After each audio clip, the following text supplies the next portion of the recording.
You know that feeling when someone treats you like you're invisible? Like you're nothing more than a burden they can't wait to be rid of? Well, imagine that someone is your own daughter-in-law, and she's driving you to what she believes will be your final destination. The leather seats of her BMW were cold against my back that Tuesday morning, but not nearly as cold as the silence between us. She kept checking her manicured nails at every red light, her diamond wedding ring catching the sunlight. The same ring my son had worked overtime for months to afford. The same ring that now seemed to mock everything I thought I knew about the woman my boy had married. Before we jump back in, tell us where you're tuning in from, and if this story touches you, make sure you're subscribed, because tomorrow I've saved something extra special for you. My name is Michelle Gray, but everyone calls me Shelley. 73 years old, and until 3 months ago, I was living independently in the house where I raised my son David. But a minor fall in my kitchen changed everything. Not the fall itself, mind you, it was nothing more than a stumble that left me with a bruised hip. But it gave Sarah, my daughter-in-law, all the ammunition she needed to convince my son that I was becoming a danger to myself.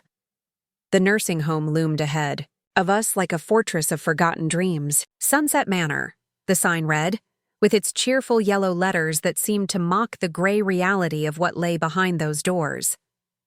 Sarah pulled into the circular driveway with the kind of precision that spoke of someone who had done this before, who had measured every movement to ensure maximum efficiency and minimum emotional investment.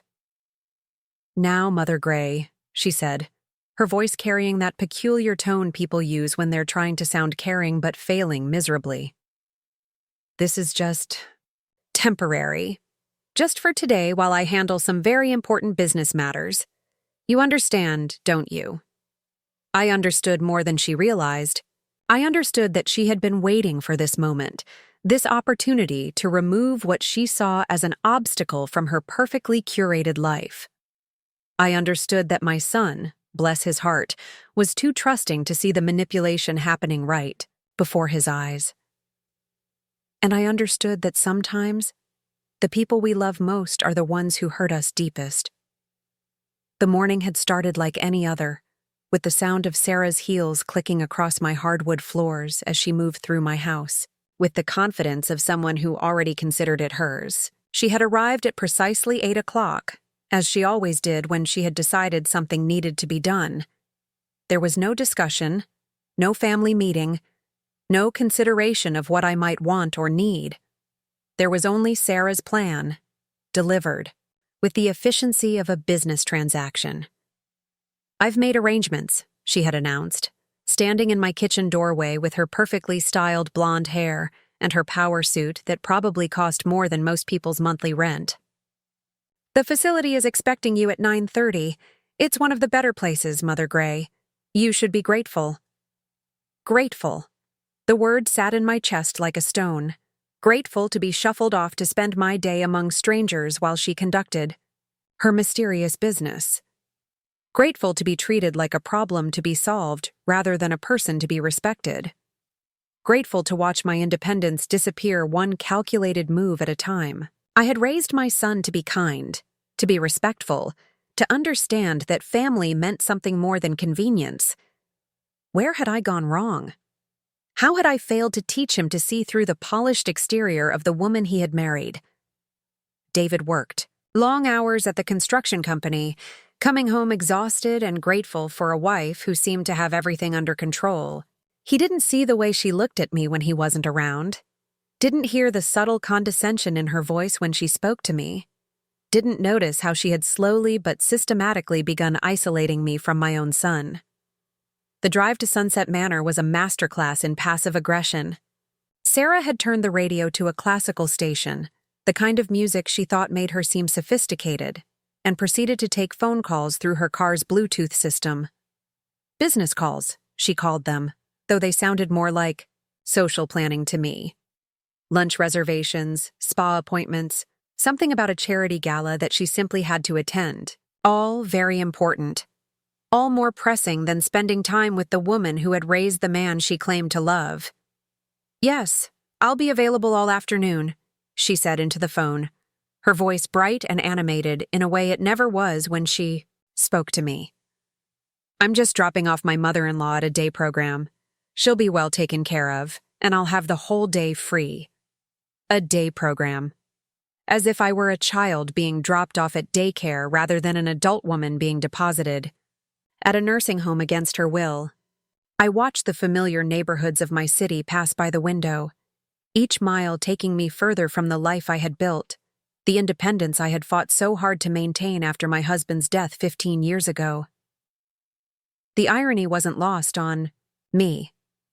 Here I was, being driven to a facility by a woman who had no idea that I understood exactly what she was doing, who had no clue about the resources at my disposal, who saw me as nothing more than an inconvenient old woman standing in the way of her ambitions. If she had taken even a moment to really look at me, to see beyond the gray hair and the careful movements of someone recovering from a fall, she might have noticed things that didn't quite fit her narrative.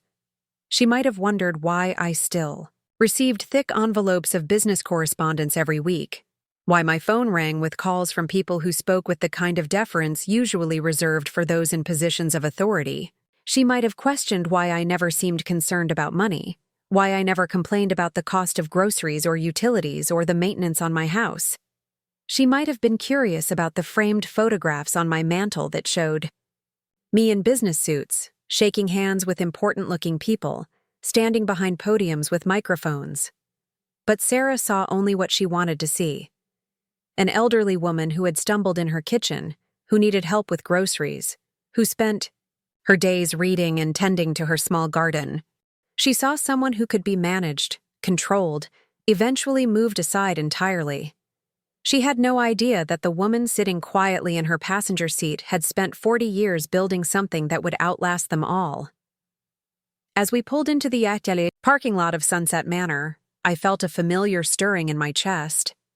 It was the same feeling I had experienced decades ago when I was underestimated in boardrooms full of men who thought they knew better, who assumed that because I was quiet and polite, I was also weak and malleable.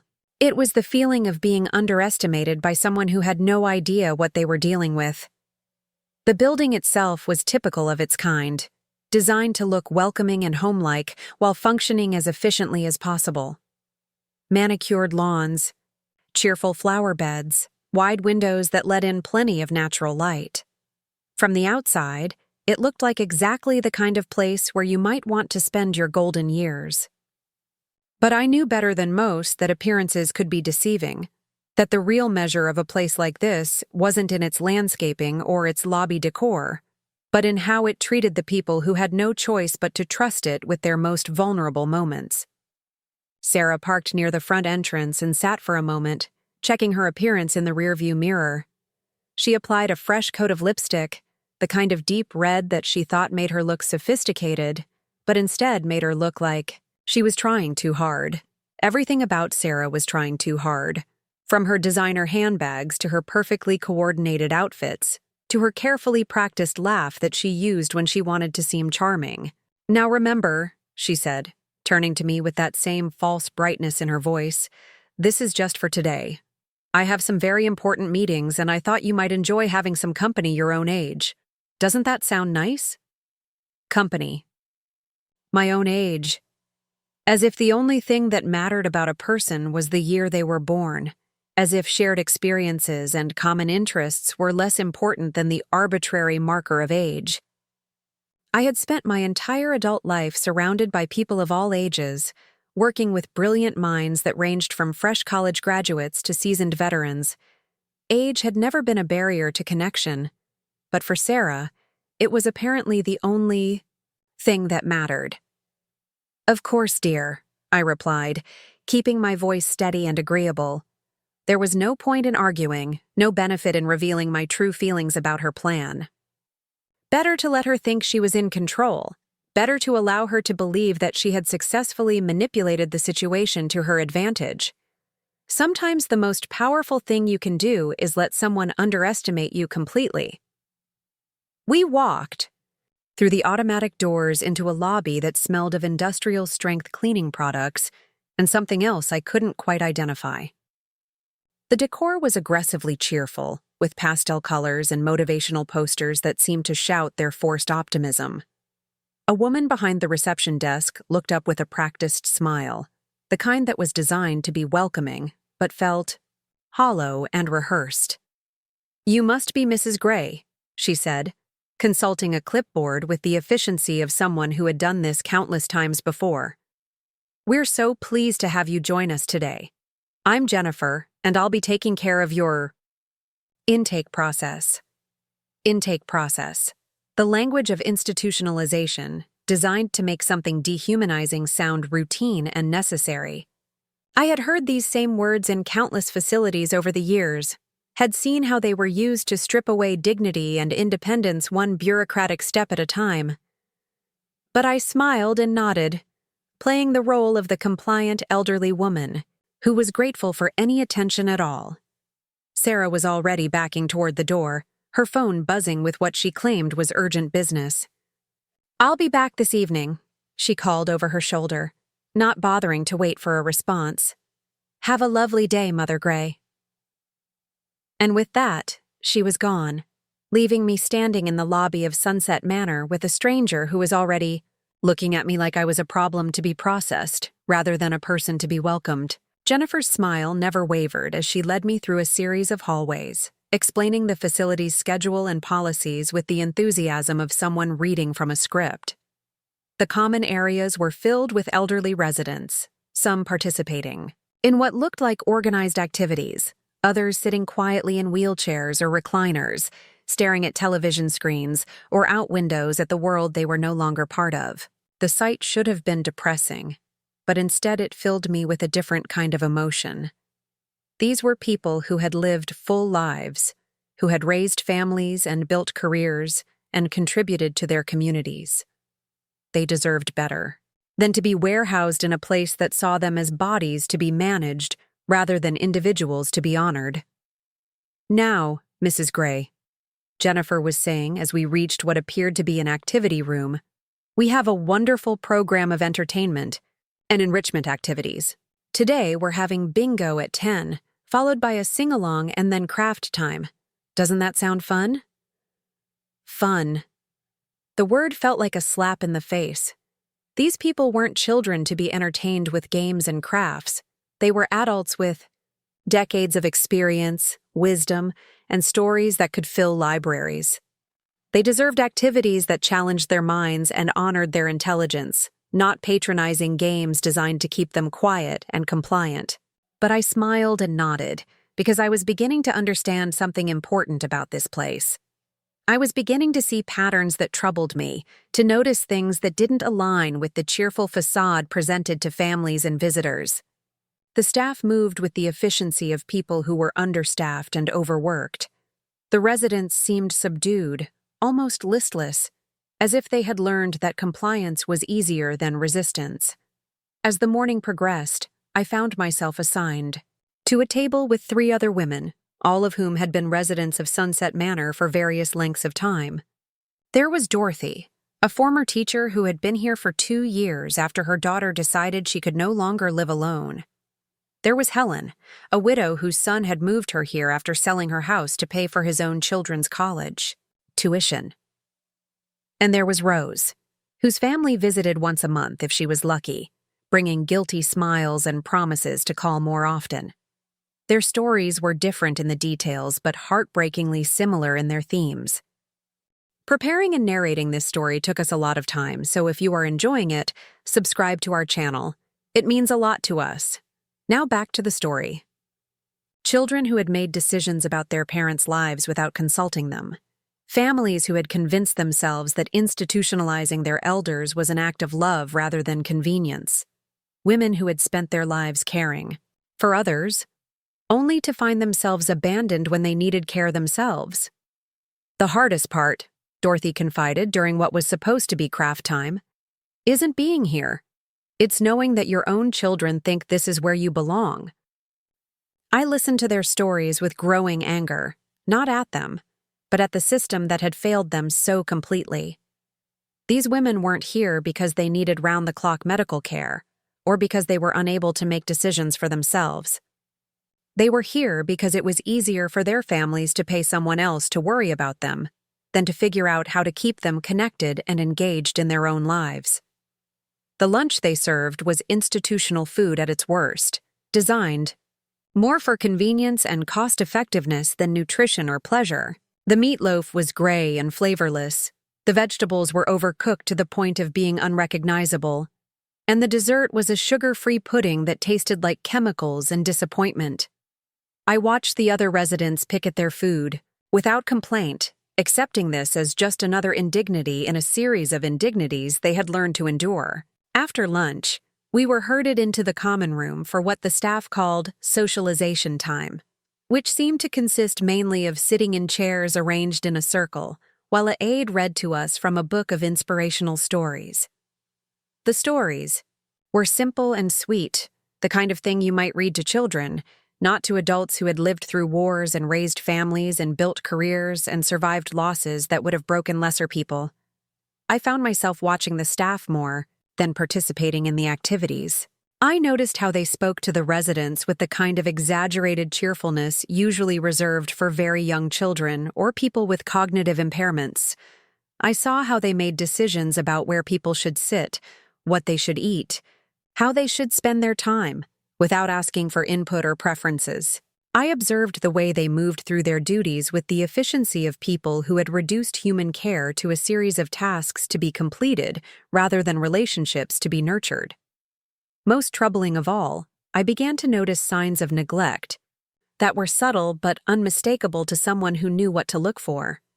Residents who seemed dehydrated, their lips dry and their skin showing the telltale signs of insufficient fluid intake. Medication that was distributed with minimal interaction or explanation, as if the people taking it were incapable of understanding their own treatment. Activities that were designed more to keep people quiet and compliant than to provide genuine engagement or stimulation. By mid-afternoon, I had seen enough to know that Sunset Manor was exactly the kind of facility that gave the entire long-term care industry a bad reputation. It wasn't the worst place I had ever seen, but it was far from the best, and the people who lived here deserved so much better than what they were receiving.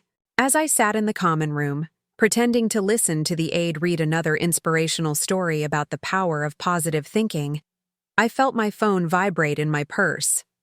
I excused myself to use the restroom, though I had to ask permission like a schoolchild, and once I was alone, I checked my messages. There were 17 missed calls from my assistant, along with a text message that simply read, "Emergency board meeting moved to tomorrow. Need your input on the Henderson acquisition. Please call when you can." I stared at the message for a long moment, feeling the weight of responsibility that I had carried for so many years. While Sarah thought she was warehousing me for the day so she could attend to her important business, I was missing meetings that would affect the lives of thousands of employees and the health and safety of countless patients across multiple states. The Henderson acquisition was particularly important to me. It was a chain of nursing homes that had been flagged for quality violations, places where corners had been cut and standards had slipped in the pursuit of profit. We had been negotiating to buy them not because they were profitable, but because the people who lived in them deserved better care than they were receiving. It was exactly the kind of mission that had driven me throughout my career, the belief that healthcare should be about healing and dignity, not just revenue and efficiency. I made my decision in that moment, standing in the bathroom of Sunset Manor, surrounded by the kind of institutional neglect that I had spent decades trying to eliminate. It was time to stop being the compliant elderly woman that Sarah expected me to be. It was time to remind everyone involved exactly who they were dealing with. I dialed my assistant's number, and she answered on the first ring. "Mrs. Gray, thank I." "Goodness, I've been trying to reach you all day. The Henderson people are getting impatient and the board is concerned about the delay." "I'm sorry, Patricia," I said, keeping my voice low but allowing some of my authority to return to it. "I've been conducting some field research. Tell the board that the Henderson acquisition is more important than ever and schedule an emergency meeting for tonight. I'll be there." Tonight? But I thought you were spending the day at that nice facility your daughter-in-law found for you.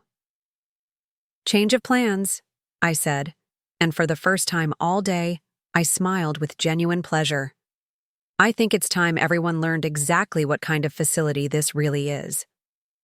As I returned to the common room, I felt the familiar surge of energy that came with having a purpose, a mission, a problem to solve. Sarah had no idea what she had unleashed when she decided to dump me at Sunset Manor for the day. She thought she was getting me out of her way so she could pursue her own agenda, but instead, she had given me exactly what I needed to pursue mine. The afternoon dragged on with more meaningless activities and patronizing interactions. But I endured them with patience born of long experience and the knowledge that every indignity I witnessed was evidence I could use to make things better. I talked with more residents, each conversation revealing new layers of systemic problems and missed opportunities for genuine care. There was Margaret, a former nurse who had been told she could no longer administer her own medications despite being perfectly capable of doing so. There was Frank, a veteran who had asked repeatedly to be moved to a room with a window, but had been told that room assignments were made by staff, not by resident preference. There was Betty, whose family had promised to visit every weekend, but hadn't been seen in 3 months, leaving her to wonder what she had done wrong. Each story added to my growing understanding of how this place operated, how it prioritized efficiency over dignity, compliance over choice, institutional convenience over individual needs. It was exactly the kind of environment that I had built my career fighting against, the kind of place that gave the entire healthcare industry a bad reputation and caused families to dread the aging process. As evening approached, I expected to see Sarah's BMW pull into the parking lot, expected to be collected like a package that had been stored for the day. But 6 o'clock came and went, then 7, then 8. The dinner they served was as unappetizing as lunch had been, and the evening activities were just as patronizing as the morning ones had been. "I'm sure she'll be here soon," Jennifer kept saying, but her smile was becoming more strained with each passing hour. Sometimes these business meetings run longer than expected. By 9 o'clock, it was clear that Sarah wasn't coming.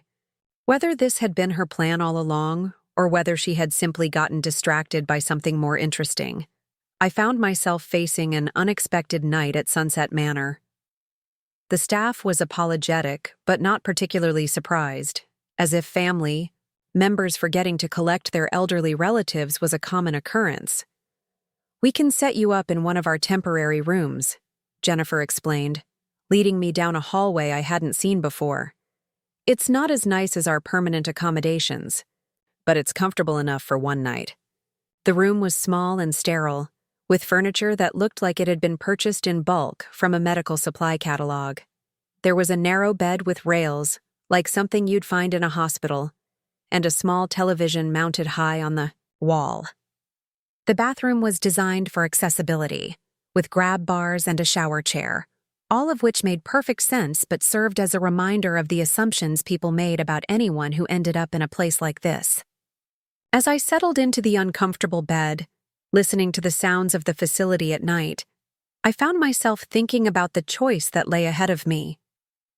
I could continue to play the role of the helpless elderly woman, allowing Sarah to believe she had successfully marginalized me, accepting whatever limitations she wanted to impose on my life, or I could reveal the truth about who I really was and what I was really capable of. The decision, when it came, was easier than I had expected. I had spent too many years building something meaningful to let it be diminished by someone who saw me as nothing more than an inconvenience. I had worked too hard to create systems of care that honored dignity and choice to stand by and watch while people suffered under systems that did neither. I reached for my phone and began making calls. The first was to Patricia, to confirm that the emergency board meeting would happen as planned. The second was to my lawyer, to discuss some changes I wanted to make to certain legal documents. The third was to the head of our quality assurance department, to discuss a surprise inspection that needed to happen as soon as possible. By the time I finished my calls, It was nearly midnight, and the facility had settled into the quiet rhythms of night. But I wasn't ready to sleep. I had too much to think about, too many plans to make, too many people who were depending on me to make the right choices. Tomorrow, Sarah would return, expecting to find me grateful and compliant, ready to accept whatever arrangement she had decided was best for me. Instead, she was going to discover that she had made a very serious mistake. She was going to learn that the woman she had dismissed as a burden was actually someone with the power to change everything. And most importantly, she was going to understand that respect and dignity aren't luxuries to be granted when convenient, but rights to be protected always, regardless of age or circumstance or the convenience of others. The night stretched ahead of me, full of possibility and purpose. For the first time in months, I felt like myself again. Not the diminished version of myself that Sarah wanted me to be, but the woman who had spent decades fighting for what was right, who had built something meaningful from nothing, who had never backed down from a challenge when people were counting on her. Tomorrow was going to be a very interesting day indeed. The morning arrived with the harsh fluorescent lights clicking on at precisely 6 o'clock, followed by the sound of medication carts rolling down the hallways, like mechanical harbingers of another institutional day. I had barely slept, not because the bed was uncomfortable, though it certainly was, but because my mind had been racing with possibilities and plans that extended far beyond the confines of this sterile room. Through the small window, I could see the parking lot beginning to fill with the cars of day shift workers, their movements efficient and purposeful as they prepared for another day of managing human lives like inventory in a warehouse. The irony wasn't lost on me that I was watching this scene unfold while lying in a bed with safety rails, dressed in a hospital gown that someone had insisted I wear for my own comfort and safety. The aide who brought my breakfast tray was new to me, a young woman named Crystal, whose name tag was partially obscured by a coffee stain. She moved with the kind of exhausted efficiency that spoke of too many shifts worked for too little pay. And when she spoke to me, it was with the same exaggerated cheerfulness that seemed to be a requirement for employment in this place. "Good morning, sweetheart," she said, setting the tray down on the rolling table with a plastic smile. "How did we sleep? I hope the bed wasn't too uncomfortable for someone not used to our accommodations." Someone not used to our accommodations. The phrase revealed everything about how the staff viewed the people in their care. Not as individuals with preferences and histories and the right to comfort, but as temporary guests who should be grateful for whatever was provided. I wondered if Crystal had any idea that the woman she was speaking to with such condescension had probably forgotten more about healthcare administration than she had ever learned. "I slept fine, thank you," I replied, keeping my voice steady and pleasant. There was no point in taking out my frustration on a young woman who was simply doing her job within a system that had trained her to see elderly people as problems to be managed rather than individuals to be respected. The breakfast was exactly what I had expected, given yesterday's experience. Lukewarm coffee that tasted like it had been sitting in a pot for hours, scrambled eggs that had the texture of rubber and the flavor of disappointment, and toast that had been buttered with something that might have been margarine if I was being generous. It was food designed to meet nutritional requirements on paper, while completely ignoring the reality that meals should nourish the soul as well as the body. As I picked at the barely edible breakfast, I found myself thinking about the dining room at the flagship facility in our chain, where residents enjoyed meals prepared by actual chefs who understood that food could be both nutritious and delicious, where dietary restrictions were accommodated without sacrificing flavor, where cultural preferences were honored, where the act of eating was treated as a social experience rather than a necessary chore. The contrast was stark and deliberate. Sunset Manor operated on the bare minimum of acceptable standards, cutting corners wherever possible to maximize profit while providing just enough care to avoid regulatory sanctions. It was exactly the kind of facility that gave the entire industry a reputation for warehousing people rather than caring for them. After breakfast, I was informed that I would be participating in the morning activities whether I wanted to or not. Choice, it seemed, was not something that residents of Sunset Manor were entitled to exercise. I was wheeled to the common room in a wheelchair, despite my protests that I was perfectly capable of walking, because institutional policy apparently required that anyone who had spent the night be treated as if they were incapacitated. The morning activity was something called memory therapy, which turned out to be a patronizing exercise where residents were shown photographs of common objects and asked to identify them. I watched in growing horror as intelligent, experienced adults were asked to name pictures of cars and flowers and household items as if they were children learning their first words. Dorothy, the former teacher I had met the day before, caught my eye and shook her head almost imperceptibly. The humiliation in her expression was unmistakable, and I felt a surge of anger at the system that had reduced a woman who had spent 40 years educating young minds to sitting in a circle identifying pictures of common objects. "Now, Mrs. Patterson," the activity director was saying to a woman in her 80s who had been a successful businesswoman before her family decided she could no longer live independently. "Can you tell me what this is?" She held up a photograph of a telephone, and I watched Mrs. Patterson's face flush with embarrassment and indignation. This was a woman who had probably been making important phone calls before the activity director was even born, being asked to identify a device she had used thousands of times throughout her career. "It's a telephone," Mrs. Patterson replied, her voice carrying just a hint of the authority she had once wielded in corporate boardrooms. "I used one to conduct business for 35 years before I retired. But the activity director either didn't hear the subtext or chose to ignore it, moving on to the next photograph with the same enthusiastic condescension that seemed to be her trademark. I realized that this wasn't really about memory therapy at all. It was about maintaining control, about reinforcing the power dynamic that placed staff in positions of authority over residents who were treated like children, regardless of their actual capabilities. As the morning wore on, I began to notice other troubling patterns that went beyond the obvious problems of poor food and patronizing activities. I saw medication being distributed without proper verification of patient identity. I observed staff members discussing residents' personal information in voices loud enough to be overheard by anyone in the vicinity. I watched as personal belongings disappeared from common areas without any apparent system for tracking or returning them. Most disturbing of all, I began to recognize signs of what I knew from my years in the industry to be systematic neglect dressed up as cost-effective care. Residents who clearly needed assistance with basic hygiene were left to struggle on their own. People who required help with mobility were expected to navigate obstacles without support. Individuals who needed social interaction were left to sit alone for hours without meaningful human contact. By the time lunch arrived, I had compiled a mental list of violations that would have shut down any facility in our network within 24 hours. The fact that Sunset Manor continued to operate while providing such substandard care was a testament to the gaps in oversight and regulation that allowed bad actors to profit from the vulnerability of elderly people. The lunch was, if possible, even worse than breakfast had been.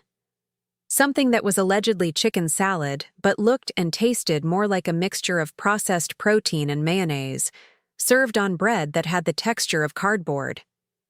The vegetables were canned and oversalted, and the dessert was a sugar-free gelatin that wobbled ominously on the plate like a science experiment gone wrong. I found myself sitting with the same group of women I had met the day before, and their conversation revealed even more disturbing details about life at Sunset Manor. Rose mentioned that her prescription medications had been changed 3 times in the past month, but no one had explained why or consulted with her personal physician. Helen complained that her requests for physical therapy had been ignored, despite her doctor's recommendation that she needed it to maintain her mobility. "The worst part," Dorothy confided in a low voice, "is that our families think we're being dramatic when we try to tell them what it's really like here. They see the nice lobby and the cheerful staff during visiting hours, and they assume we're just complaining because we don't want to be here." I understood exactly what she meant. Facilities like Sunset Manor were expert at maintaining a facade of quality care that satisfied families who wanted to believe they had made the right choice. Visiting hours were carefully orchestrated, with extra staff on duty and special attention paid to common areas that families would see. Problems were hidden or minimized, and residents who complained too loudly were often labeled as difficult or confused.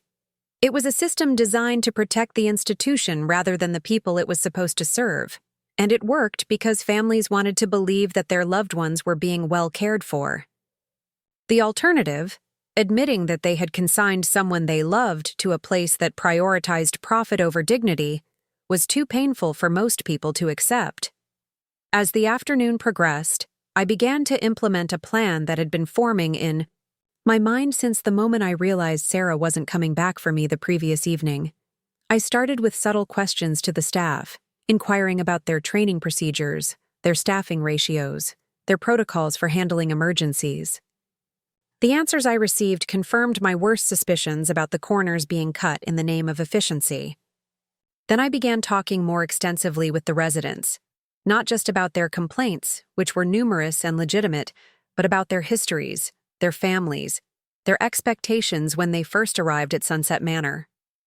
Each conversation revealed new layers of disappointment and betrayal, new examples of promises made and broken, new evidence of a system that saw elderly people as sources of revenue rather than human beings deserving of respect and dignity.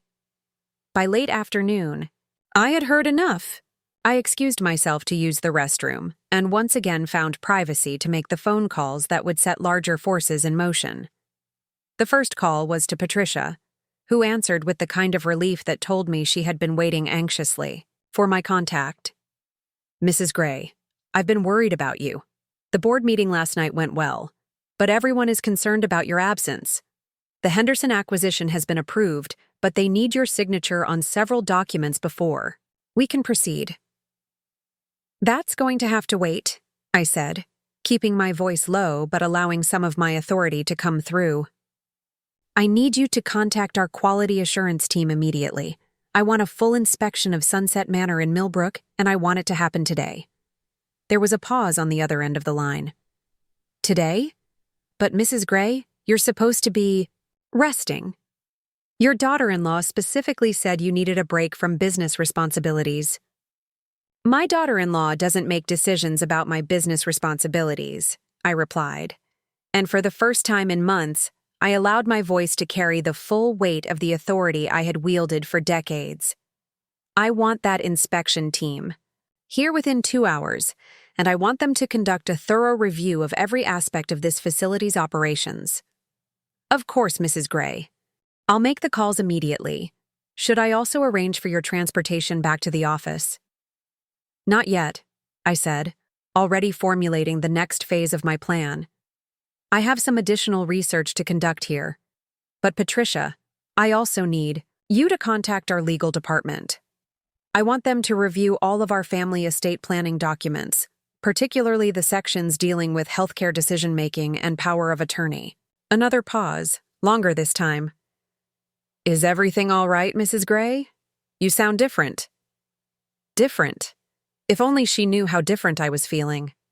For months, I had allowed myself to be diminished, to be treated as if my age and my minor accident had somehow erased decades of experience and accomplishment. I had let Sarah convince my son that I needed to be managed and protected, rather than respected and consulted. I had allowed myself to become a shadow of the woman who had built a healthcare empire from nothing. But sitting in Sunset Manor, surrounded by the evidence of systematic neglect and institutional indifference, I remembered who I really was. I remembered what I had spent my career fighting for, and I realized that the fight wasn't over. If anything, it was more important now than it had ever been. "I'm fine, Patricia. Better than fine, actually. Just make those calls and make sure everyone understands that this is a priority directive from me personally." After ending the call, I sat in the small bathroom for a few more minutes, gathering my thoughts and preparing for what would happen next. The inspection team would arrive soon, and when they did, they would find evidence of the kind of substandard care that I had spent my career trying to eliminate. The question was what I would do with that evidence, and how I would use it to address not just the problems at Sunset Manor, but the larger issues that had allowed Sarah to manipulate the situation so completely. When I returned to the common room, I noticed that the atmosphere had shifted slightly. Word had apparently spread that my stay had been extended beyond the original plan, and the staff seemed more attentive than they had been earlier. Jennifer approached me with a concerned expression and that same plastic smile that seemed to be part of her uniform. "Mrs. Gray, I just wanted to check on you and see how you're feeling about staying another night. I know this wasn't part of the original plan, but I hope you're comfortable with our accommodations." "I'm learning a great deal," I replied truthfully. "This has been a very educational experience." She seemed pleased by my response, interpreting it as satisfaction with their services rather than the gathering of evidence that it actually was. It was remarkable how people heard what they wanted to hear, how they filtered information through their own assumptions and expectations rather than listening to what was actually being said. The dinner they served that evening was consistent with everything else I had experienced at Sunset Manor. Overcooked, underseasoned, and apparently designed to meet minimum nutritional requirements without any consideration for palatability or the simple pleasure that food should provide. I watched the other residents push their food around on their plates with resignation, accepting this as just another indignity in a series of indignities they had learned to endure. After dinner, there was another activity session, this one, called Social Hour, which consisted mainly of sitting in the common room while staff members moved through their evening routines with minimal interaction with residents. A few people watched television, though the volume was set too low for most of them to hear properly. Others sat quietly, lost in their own thoughts or perhaps simply waiting for the day to end. It was during this social hour that I began to notice something that concerned me even more than the poor food and patronizing activities. Several residents seemed unusually lethargic, more so than could be explained by their age or medical conditions. They appeared drowsy and disoriented, struggling to stay awake even during the early evening hours. My suspicions were confirmed when I observed the evening medication distribution. Pills were handed out with minimal explanation or verification, and I noticed that several residents were receiving medications that seemed designed more to sedate than to treat specific medical conditions. It was a practice I recognized from the worst facilities I had encountered over the years, the use of unnecessary medications to keep residents compliant and manageable rather than alert and engaged. The implications were deeply troubling. Not only was Sunset Manor failing to provide adequate care and nutrition, but they appeared to be actively medicating residents to make them easier to manage.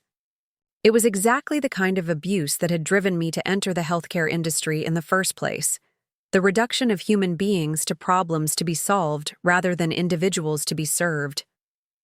As the evening wore on, I continued my conversations with other residents, each interaction revealing new layers of institutional failure. I learned about family members who had been told their loved ones were receiving excellent care, while those same loved ones were struggling with inadequate assistance, poor nutrition, and social isolation. I heard about medical conditions that were being ignored or undertreated, about personal possessions that had disappeared, about requests for basic accommodations that had been denied or ignored. By the time I was escorted back to my temporary room for the second night, I had compiled enough evidence to shut down Sunset Manor permanently. More importantly, I had begun to understand how facilities like this one operated, how they maintained their facade of respectability while providing substandard care to vulnerable people who had few options for recourse. But I also realized that closing Sunset Manor, while necessary, wouldn't address the larger problem. The real issue was the system that allowed places like this to exist in the first place, the regulatory gaps and oversight failures that permitted bad actors to profit from the vulnerability of elderly people. And closer to home, the real issue was the family dynamic that had allowed Sarah to manipulate the situation so completely, convincing my son that warehousing me was somehow an act of love and protection. As I lay in the narrow bed with its safety, rails, listening to the sounds of the facility at night, I began to formulate a plan that would address both the immediate problems at Sunset Manor and the larger issues that had brought me here. It was a plan that would require revealing the truth about who I really was, but also a plan that would ensure that other families wouldn't face the same manipulation and deception that had brought me to this place. The next morning would bring the inspection team, and with them, the beginning of significant changes for Sunset Manor. But more than that, it would bring the moment when Sarah would discover that the woman she had dismissed as a burden was actually someone with the power to change everything, not just for me, but for countless other people who deserved better than what they were receiving. I thought about Dorothy and Helen and Rose, about Mrs. Patterson and all the other residents who had been reduced to shadows of their former selves by a system that saw them as problems rather than people. They deserved better than Sunset Manor, and I was in a position to make sure they got it. But I also thought about my son David, and about the choice he would have to make when he learned the truth about what his wife had done and who his mother really was. Would he stand by Sarah, the woman he loved, or would he recognize that love shouldn't require the diminishment of other people, even when those people were elderly and seemingly powerless? The night stretched ahead of me, full of possibility and purpose. Tomorrow would be a day of reckonings, of revelations, of justice finally being served, and I would be ready for it. Not as the diminished woman Sarah wanted me to be, but as the person I had always been, someone who had never backed down from a fight when people were counting on her to do what was right. The inspection would reveal the truth about Sunset Manor, but it would also reveal the truth about me. And once that truth was out, everything would change, not just for the residents of this facility, but for everyone who had underestimated the woman they thought they could safely ignore. The third morning at Sunset Manor dawned with an urgency I hadn't felt in months. Through my small window, I could see storm clouds gathering on the horizon, a fitting backdrop for what I knew would be a day of reckoning. My phone had been buzzing, intermittently since 5:30, messages from Patricia confirming that the inspection team was en route and that certain other arrangements I had requested were falling into place. The breakfast routine proceeded exactly as it had for the past 2 days, with Crystal bringing the same unappetizing meal and speaking to me with the same patronizing tone that made my skin crawl. But today, I found myself watching her more carefully, noting how she moved through her duties with the mechanical efficiency of someone who had stopped seeing the people she served as individuals worthy of attention or respect. "How are we feeling?" "This morning, honey?" she asked, setting down the tray with its cargo of rubbery eggs and bitter coffee. "I hope you're getting used to our little routine here. Most folks find it comforting after a few days." Comforting. The word rang hollow in the sterile air of my temporary room. There was nothing comforting about being treated like a child, nothing soothing about having your autonomy stripped away one small indignity at a time. But I smiled and nodded, maintaining the facade that had served me well for the past 2 days. "You've all been very attentive," I replied, which was true in the most literal sense. They had been attentive to their own schedules, their own convenience, their own institutional requirements. Whether they had been attentive to the actual needs and dignity of the people in their care was an entirely different question. As I picked at the barely edible breakfast, I found myself thinking about the conversation I had had with Patricia late the night before. The inspection team wasn't just any group of healthcare evaluators.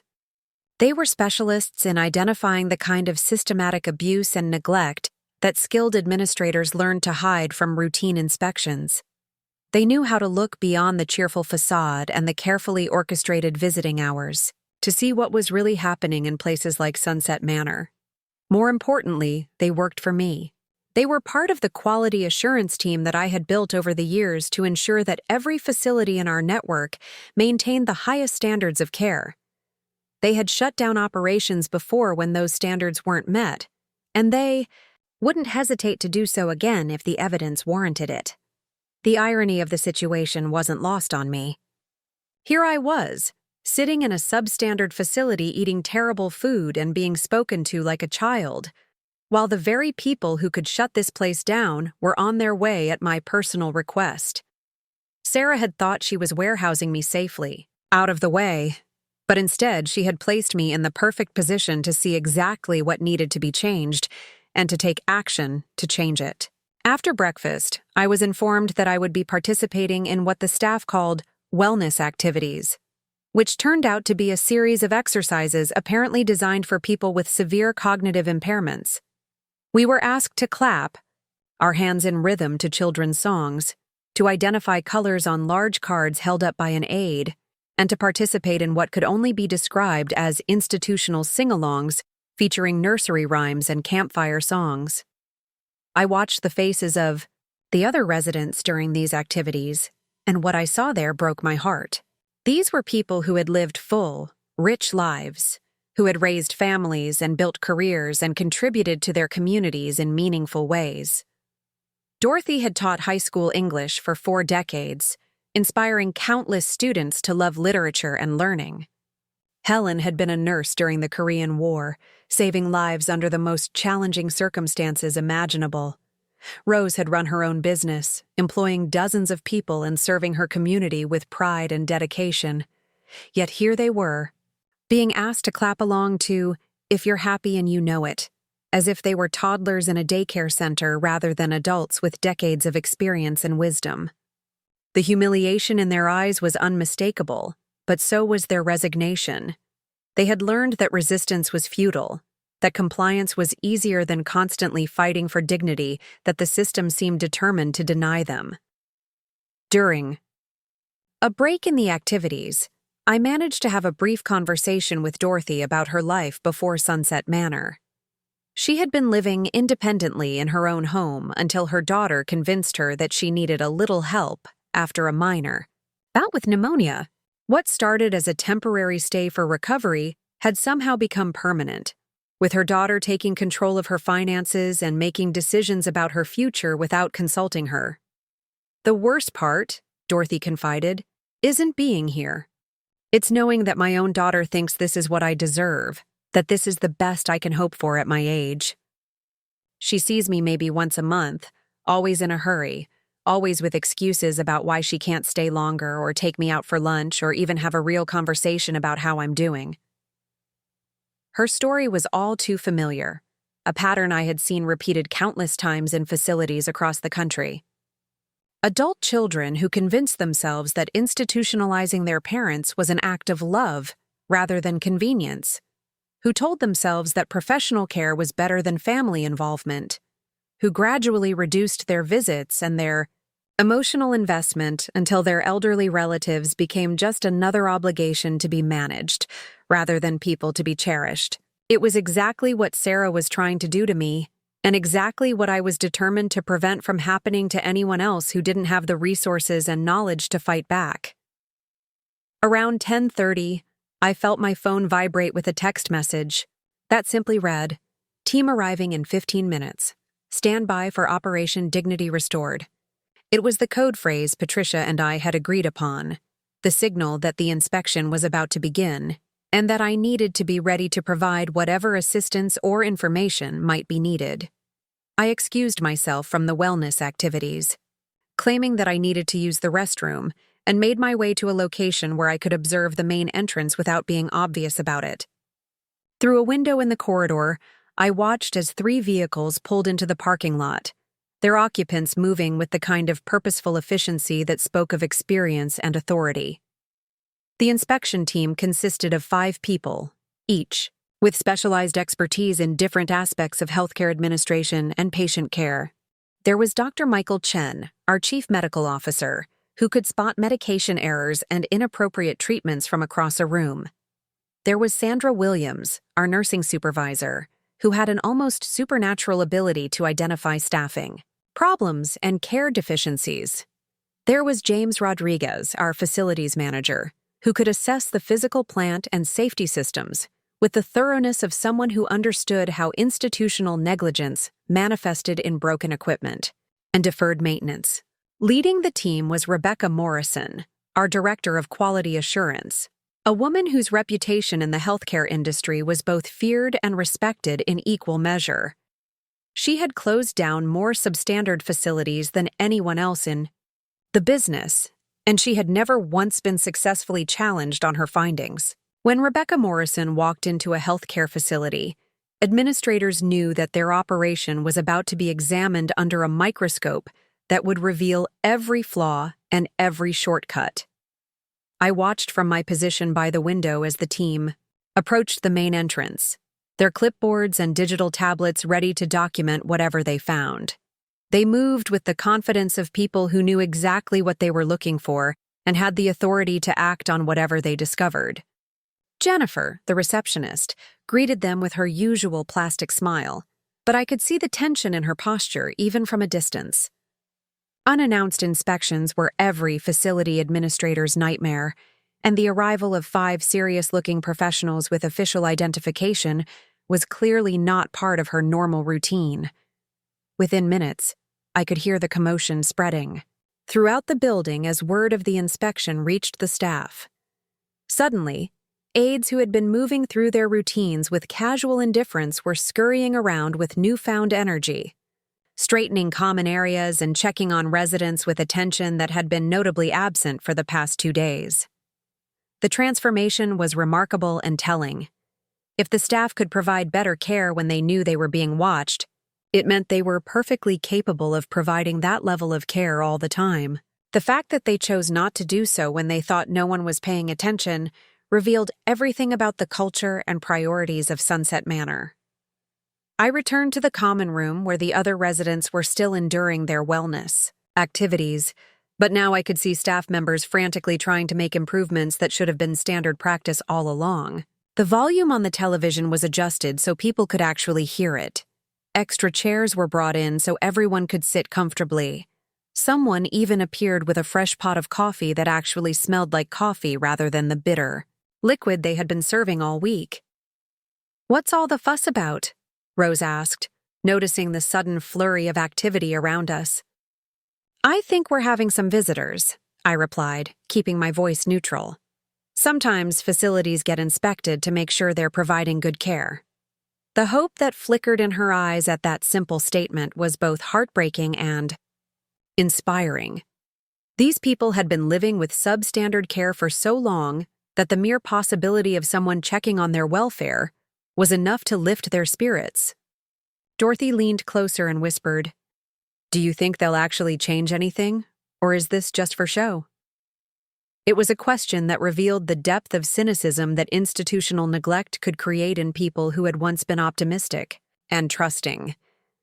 They had learned not to expect too much from the system that was supposed to care for them, had been disappointed too many times to believe that real change was possible. "I think," I said carefully, "that these particular inspectors are very thorough. They don't just look at paperwork and policies. They talk to residents and observe actual care practices." Over the next hour, I watched as the inspection team moved through Sunset Manor with systematic precision.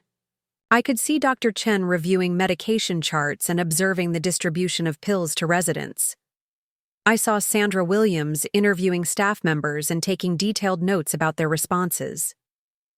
James Rodriguez was examining safety equipment and checking for compliance with accessibility standards. Most importantly, I could see Rebecca Morrison talking directly with residents, asking questions about their experiences and listening carefully to their answers. She wasn't accepting the official version of how things worked at Sunset Manor. She was gathering first-hand accounts from the people who lived with the reality of the care provided here. The change in atmosphere was palpable.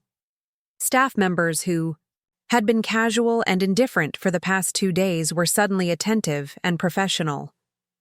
Activities that had been patronizing and mindless were hastily replaced with more age-appropriate options. The lunch that was served featured food that was actually seasoned and properly cooked, a stark contrast to the institutional gruel we had been receiving. But the inspection team wasn't fooled by these sudden improvements. They were experienced, enough to recognize panic-driven changes when they saw them, and they knew how to look beyond the facade to see what the normal operating procedures really were. I watched from my position in the common room as Rebecca Morrison approached our little group, her expression professional but kind as she introduced herself to Dorothy, Helen, Rose, and the others. She explained that she was conducting a routine evaluation of the facility and would appreciate their honest feedback about their experiences as residents. When she reached me, her eyes widened slightly with recognition, though she was professional enough not to acknowledge it publicly. Instead, she treated me exactly as she had the other residents, asking the same questions about my care and my experiences at Sunset Manor. "How long have you been staying here, Mrs. Gray?" she asked, consulting her tablet as if she didn't already know the answer. "3 days," I replied. "It's been quite an education." Her slight smile told me that she understood the subtext of my response. She moved on to other questions about the food, the activities, the staff interactions, and the general quality of care. I answered honestly but carefully, providing information that would be useful for her evaluation without revealing the true nature of my presence at the facility. After she finished her questions, Rebecca moved on to interview other residents, but not before making eye contact with me in a way that conveyed she would be speaking with me privately later. The inspection continued throughout the afternoon, with team members documenting everything from medication procedures to staffing, ratios to the cleanliness of common areas. As the day progressed, I could see the strain beginning to show on the faces of Sunset Manor's staff. They were discovering what every healthcare administrator eventually learned, that you couldn't fake quality care, that you couldn't simply put on a show when inspectors arrived and expect to hide months or years of systematic corner-cutting and neglect. The residents, meanwhile, were experiencing something many of them hadn't felt in months or years: the sense that someone in authority actually cared about their welfare and was taking their concerns seriously. The change in their demeanor was remarkable. People who had seemed resigned and defeated just hours earlier were sitting up straighter, speaking more clearly, engaging with each other in ways that revealed glimpses of the vibrant individuals they had been before institutional life wore them down. Around 4 o'clock, my phone buzzed with a text from Patricia. "Sarah called the office looking for you. She seems agitated, says she's coming to collect you immediately." The timing was perfect, though Sarah had no way of knowing that. She was about to walk into a situation that would reveal not only the substandard conditions at the facility where she had abandoned me, but also the identity and capabilities of the woman she had so casually dismissed as a burden to be managed.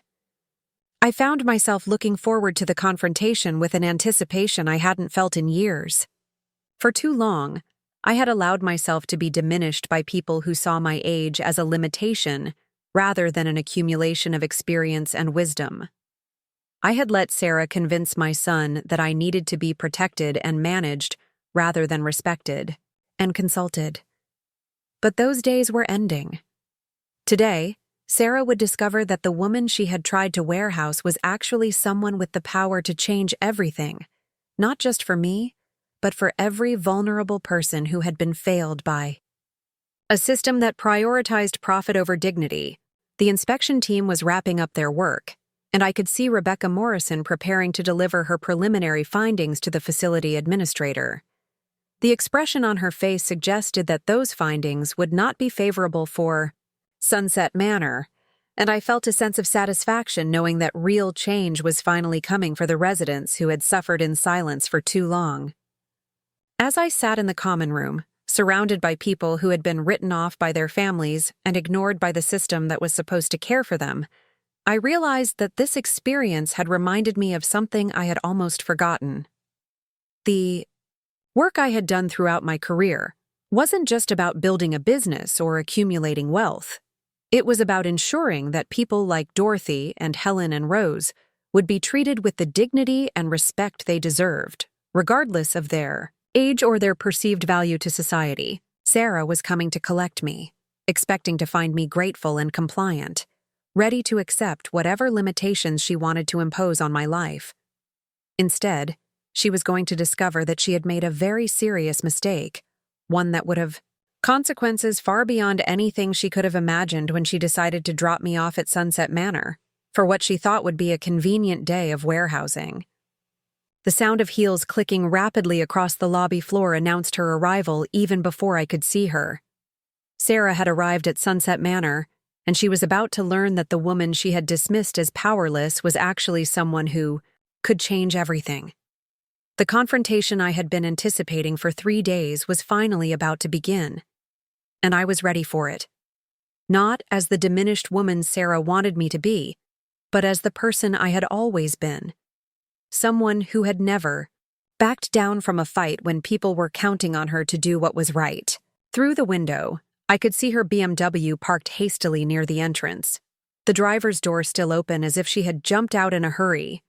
She was moving with the kind of frantic energy that suggested she had finally realized that something was wrong, though she had no idea just how wrong things were about to become for her carefully constructed plans. The reckoning was at hand, and justice was finally coming not just for me, but for everyone who had been failed by a system that saw vulnerable people as problems to be managed, rather than individuals to be cherished and protected. The sound of Sarah's heels against the polished lobby floor grew louder and more urgent with each step, a staccato rhythm that announced her arrival like a warning bell. I could hear her voice before I could see her, sharp and demanding as she spoke to Jennifer at the reception desk with the kind of authority that brooked no opposition. "I'm here to collect Mrs. Gray immediately," she was saying, her tone carrying that familiar edge of impatience that had become so characteristic of our interactions. "There's been a family emergency, and I need to take her home right now." A family emergency. How convenient that such an emergency should arise just as a team of healthcare inspectors was documenting the systematic failures of the facility where she had abandoned me. But then again, Sarah had always been quick to manufacture urgency when circumstances weren't unfolding according to her carefully laid plans. I remained seated in the common room, watching through the doorway as the drama began to unfold in the lobby. Rebecca Morrison was standing near the reception desk, having just concluded her preliminary discussion with the facility administrator about the inspection findings. The timing of Sarah's arrival couldn't have been more perfect if I had orchestrated it myself. "I'm sorry, ma'am," Jennifer was saying, her voice strained with the kind of tension that comes from dealing with multiple crises simultaneously. "But Mrs. Gray is currently participating in an interview with our visiting healthcare evaluators. Perhaps you could wait in the family conference room until she's finished." "Interview?" Sarah's voice rose sharply. "What kind of interview? And who are these evaluators? I wasn't informed that anyone would be speaking with her today." The panic in her voice was unmistakable, though she was trying to disguise it as righteous indignation.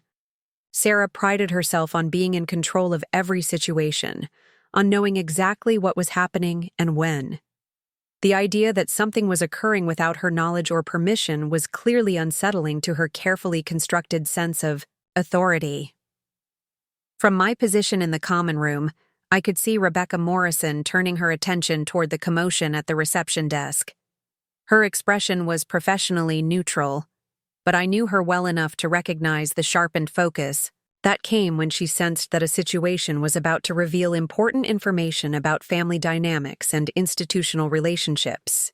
"Ma'am," Rebecca said, approaching Sarah with the calm confidence that came from years of dealing with difficult family members in healthcare settings. "I'm Rebecca Morrison, Director of Quality Assurance for the State Healthcare Evaluation Team. We're conducting a routine inspection of this facility, which includes interviews with current residents about their care experiences." The color drained from Sarah's face as the implications of Rebecca's words began to sink in. A state inspection meant official documentation, formal reports, potential regulatory action. It meant that whatever problems existed at Sunset Manor would be discovered and recorded by people with the authority to do something about them. "But she's not a permanent resident," Sarah protested, her voice taking on a higher pitch that betrayed her growing desperation. "She's only here temporarily, just for a few days while I handle some business matters." There's no need for her to be involved in any official evaluation. Rebecca's eyebrows rose slightly at this revelation. Mrs. Gray has been here for 3 days, during which time she has been receiving services and care from this facility. That makes her a temporary resident, and temporary residents are absolutely included in our evaluation process. Their experiences are often particularly valuable because they can provide perspective on initial care protocols and admission procedures. I watched as Sarah's carefully constructed composure began to crack under the pressure of dealing with a situation she hadn't anticipated and couldn't control. She was accustomed to managing people and circumstances through a combination of charm, manipulation, and social positioning. But Rebecca Morrison was immune to all of those tactics, focused solely on her professional responsibilities and the welfare of the people in her care. I really must insist on taking her home immediately, Sarah continued, her voice becoming more strident. As her primary caregiver and the person responsible for her placement here, I have the authority to remove her at any time. Primary caregiver. The phrase would have been laughable if it weren't so offensive. Sarah had never provided a moment of actual care for me, had never shown the slightest interest in my well-being or comfort. Her only concern had been removing what she saw as an obstacle to her own plans and ambitions. "Of course you have the right to remove Mrs. Gray," Rebecca replied evenly.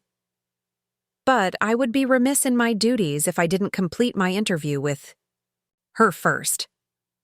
The state requires us to speak with all residents who are present during our evaluation period, regardless of their planned length of stay."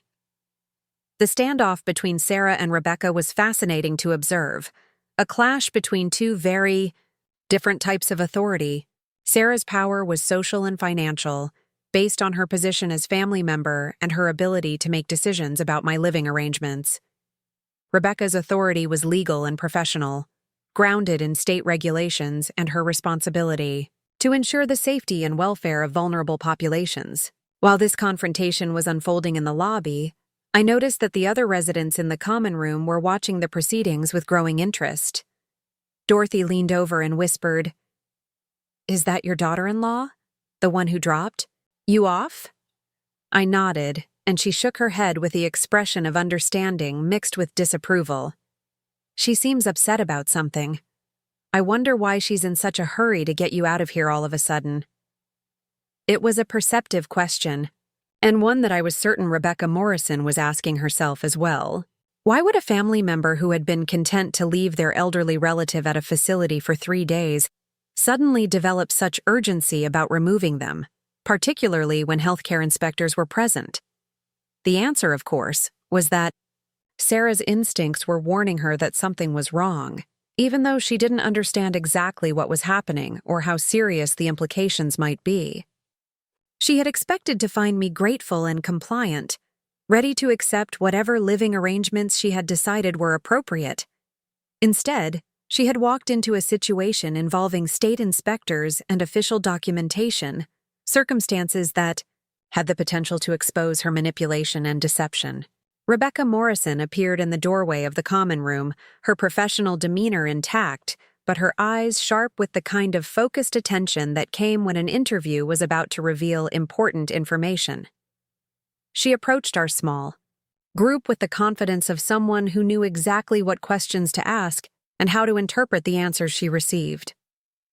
"Mrs. Gray," she said, settling into a chair across from me, "I'd like to ask you a few more questions about your experience here, particularly regarding the circumstances that led to your placement at this facility."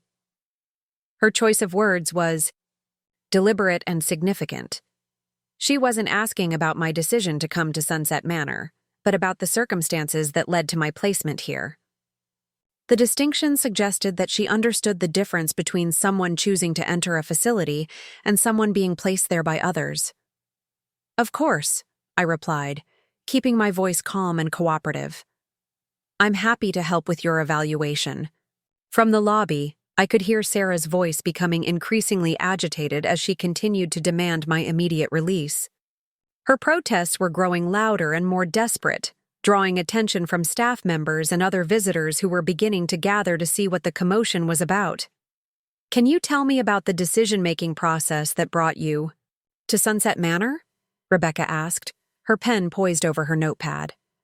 Who was involved in that decision, and what factors were considered? It was the question I had been waiting for, the opportunity to tell the truth about how I had ended up at this substandard facility against my will and without any meaningful consultation about my preferences or needs. "The decision was made by my daughter-in-law," I said clearly, ensuring that my words would be heard by the other residents who were listening with growing interest. I was not consulted about the choice of facility, the length of stay, or the services I would receive. I was told that it was temporary, just for one day, but that timeline was extended without my consent. Rebecca's pen moved steadily across her notepad as she documented my response. Each word was being recorded as part of an official state evaluation, creating a permanent record of the circumstances that had brought me to Sunset Manor. "Were you given the opportunity to tour the facility before your placement here?" she continued. "Did anyone explain the services, policies, or procedures to you?" "No," I replied. "I was brought here directly from my home and informed that arrangements had already been made. I was not consulted about the choice of facility or given any information about what to expect." The implications of my answers were significant from a regulatory standpoint.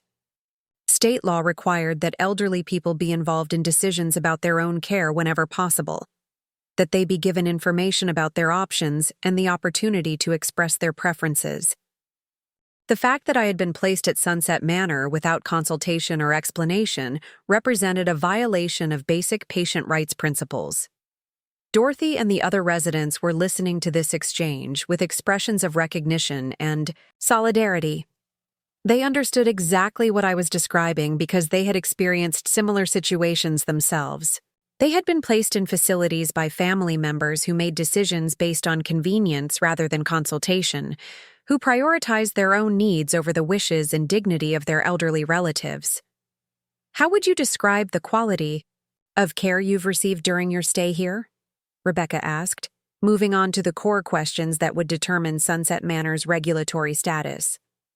This was the moment I had been preparing for, the opportunity to provide official testimony about the systematic failures I had witnessed over the past 3 days. I thought about the inedible food, the patronizing activities, the undertrained staff, the evidence of medication mismanagement, and the overall atmosphere of institutional neglect that characterized this place. "The care has been substandard in multiple areas," I said, choosing my words carefully but speaking clearly enough for everyone in the room to hear. "The food is poorly prepared and often inedible. The activities are inappropriate for adults and seem designed more to manage behavior than to provide meaningful engagement. Staff members are undertrained and often speak to residents in ways that are condescending and disrespectful."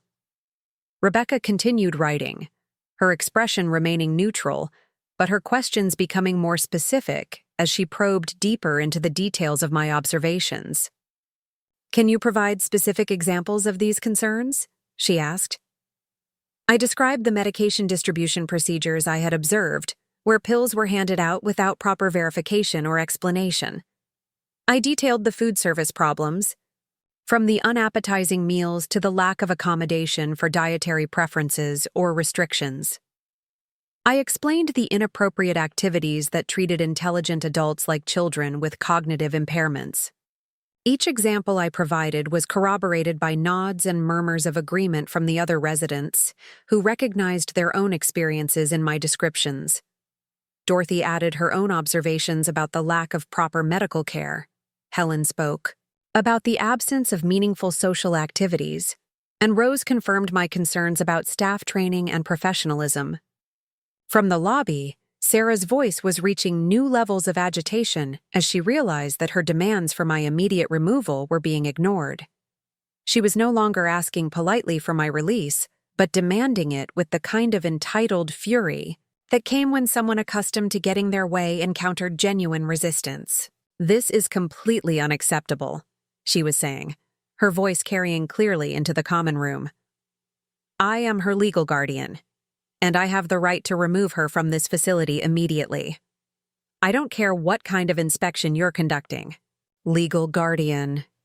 The lie was so blatant and so easily disproven that I almost laughed out loud.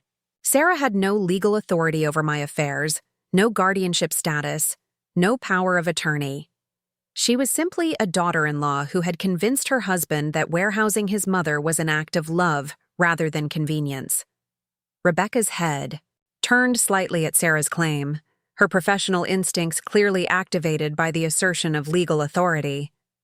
She knew better than anyone how often family members misrepresented their legal status when dealing with healthcare facilities, and she was experienced in sorting out legitimate authority from assumed control. Mrs. Gray, Rebecca said, her voice taking on a more formal tone. I need to ask you directly about the legal status of the person who placed you here. Do you have any cognitive impairments that would prevent you from making your own healthcare decisions? Have you granted anyone legal guardianship or power of attorney over your affairs? The questions were standard protocol when family members claimed authority over elderly relatives, designed to determine whether such authority was legitimate or simply assumed. They were also questions that would expose Sarah's deception and reveal the true nature of our relationship. I am completely competent to make my own decisions, I replied clearly. I have not granted anyone guardianship over my affairs, and I have not given anyone power of attorney for healthcare decisions. The person who placed me here has no legal authority to make decisions about my care or living arrangements. The impact of my words rippled through the common room like a stone thrown into still water. The other residents looked at each other with expressions of surprise and growing understanding. They were beginning to realize that my situation was different from theirs, that I had resources and options that they might not have considered for themselves. Rebecca's pen moved rapidly across her notepad as she documented this crucial information. The fact that I had been placed at Sunset Manor by someone without legal authority to do so represented a serious violation of patient rights and institutional protocols. It also raised questions about how the facility had accepted my placement, without proper verification of consent and authorization. From the lobby came the sound of raised voices as other members of the inspection team became involved in the confrontation with Sarah. I could hear Dr. Chen's calm but authoritative voice explaining regulatory requirements, and Sandra Williams discussing proper procedures for family involvement in healthcare decisions. Mrs. Gray, Rebecca said, leaning forward slightly. Given what you've told me about the circumstances of your placement here and your experiences over the past 3 days, what would you like to see happen next? It was the question I had been waiting for, the moment when I could begin to take back control of my own life and ensure that other vulnerable people wouldn't face the same manipulation and neglect that had brought me to this place. I want to leave this facility immediately, I said firmly. But more than that, I want to make sure that the problems I've witnessed here are addressed so that other residents receive the quality of care they deserve. Rebecca nodded, her expression conveying both understanding and determination. The inspection team will be issuing a comprehensive report on our findings here, and that report will include recommendations for immediate corrective action. As for your desire to leave, that is entirely your right as a competent adult. She stood up and walked toward the lobby, where the confrontation with Sarah was reaching a crescendo. I could see through the doorway as Rebecca approached the group gathered around the reception desk, her official identification prominently displayed, and her authority unmistakable. Ma'am, Rebecca said to Sarah, her voice cutting through the chaos with professional clarity, I need to inform you that Mrs. Gray has stated that you do not have legal authority to make healthcare decisions on her behalf. She has also expressed her desire to leave this facility of her own accord. The silence that followed this announcement was profound and telling. Sarah's face went through a series of expressions, from shock to confusion to growing panic as she realized that her carefully constructed narrative was collapsing in front of official witnesses. But she's not competent to make these decisions, Sarah protested weakly. She's had some cognitive decline since her fall, and her family is concerned about her judgment. It was a desperate attempt to salvage the situation, but one that was easily refuted by my demonstration of competence during the interview process. Rebecca had extensive experience in assessing cognitive capacity, and her professional opinion would carry significant weight with any regulatory or legal authorities who might become involved. Mrs. Gray has demonstrated clear competence during our interview process, Rebecca replied firmly. She has provided detailed, coherent responses to complex questions about her care experiences and has shown excellent understanding of her rights and options. There is no evidence of cognitive impairment that would justify limiting her decision-making authority. I stood up from my chair in the common room and walked toward the lobby, where this confrontation was reaching its inevitable conclusion. As I approached the group gathered around the reception desk, I could see the shock and disbelief in Sarah's eyes as she realized that the compliant, manageable elderly woman she thought she had successfully warehoused was actually someone with the clarity and determination to fight back. "Hello, Sarah," I said calmly, my voice carrying a note of authority that I hadn't allowed her to hear in months. "I understand you've come to collect me. How thoughtful of you to finally remember where you left me." The sarcasm in my voice was unmistakable, and the watching staff members began to understand that they were witnessing something far more significant than a simple family disagreement. This was a confrontation between someone who had assumed power over another person's life and someone who was reclaiming that power with the backing of official authority. Sarah's mouth opened and closed several times before she managed to speak. "Mother Gray," she said, her voice strained and uncertain. "I've been handling some very important business matters. I told you this was just temporary, just until I could make better arrangements for your care." "Better arrangements," I repeated, looking around at the institutional setting where she had abandoned me for 3 days. "And did these better arrangements include consulting me about my preferences? Did they involve ensuring that I received proper care while you handled your important business?" The questions hung in the air like accusations, because that's exactly what they were. Sarah had assumed that she could make decisions about my life without facing any consequences, that I would accept whatever treatment she decided was appropriate. She was about to learn how wrong she had been. Rebecca Morrison was watching this exchange with the sharp attention of someone who understood that family dynamics often revealed as much about institutional problems as clinical observations did. The way families treated their elderly relatives, and the way facilities enabled or challenged that treatment, provided crucial insights into the culture and priorities of healthcare institutions. "Mrs. Gray," Rebecca said, addressing me directly, "you are free to leave this facility at any time. Would you like us to arrange transportation for you, or do you have other arrangements you'd prefer to make?" It was the moment I had been building toward for 3 days, the opportunity to reveal the truth about who I really was and what I was capable of. Sarah thought she had successfully marginalized me, reduced me to a problem to be managed rather than a person to be respected. She was about to discover just how serious a mistake she had made. "Actually," I said, reaching into my purse for my phone, "I think I'll arrange my own transportation." "Patricia," I continued, placing a call to my assistant while looking directly at Sarah, "please send the car to collect me at Sunset Manor, and arrange for a car for the inspection team as well. I think we have some important matters to discuss back at the office." The color drained completely from Sarah's face as the implications of my words began to penetrate. The mention of an office, of an assistant, of official transportation, painted a picture that was completely at odds with the helpless elderly woman she thought she had been managing. "Mother Gray," she stammered, "I don't understand. What office? What are you talking about?" Rebecca Morrison was watching this exchange with growing interest, clearly beginning to piece together the larger picture of what was happening. The other inspection team members had gathered around, drawn by the obvious tension and the sense that something significant was unfolding. "Sarah," I said, my voice taking on the full authority that I had suppressed for far too long, I think it's time you learned exactly who you've been trying to warehouse for the past 3 days. The reckoning that had been building since the moment she dropped me off at Sunset Manor was finally at hand.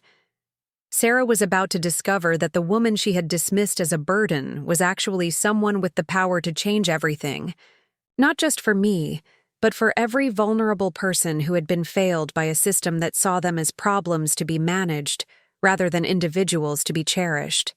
The truth was finally going to come out, and with it, the consequences of treating people as disposable simply because they were elderly and seemingly powerless. Sarah's education was about to begin, and it would be a lesson she would never forget. The silence that followed my words stretched across the lobby like a held breath, broken only by the distant hum of institutional machinery and the soft shuffle of curious residents gathering to witness what had clearly become more than a routine: family disagreement. Sarah's face had transformed from its usual mask of controlled superiority to something approaching genuine terror as the implications of my phone call began to sink in. "Patricia will be here within 20 minutes, I continued, ending the call with the same calm efficiency I had once used to conclude board meetings that affected thousands of employees. "She's bringing the legal documentation that should clear up any confusion about my competency and decision-making authority." Rebecca Morrison's expression had shifted from professional interest to something approaching fascination as she began to piece together the true scope of what was unfolding before her. The other inspection team members exchanged glances that suggested they were beginning to understand that this situation involved far more than a simple family dispute over eldercare arrangements. "Mrs. Gray," Rebecca said carefully, "I'm beginning to suspect there are aspects of this situation that we haven't fully understood. Would you be willing to provide some additional context about your background and circumstances?" It was a diplomatically phrased question, but I could hear the underlying curiosity about how a woman who had been presented as a dependent elderly relative had managed to summon an assistant, arrange official transportation, and speak with the kind of authority that suggested significant professional experience. "I think that would be very helpful," I replied, looking directly at Sarah as I spoke. There seemed to be some fundamental misunderstandings about my capabilities and my role in this family. Sarah was backing slowly toward the entrance, her expensive handbag clutched tightly against her chest like a shield.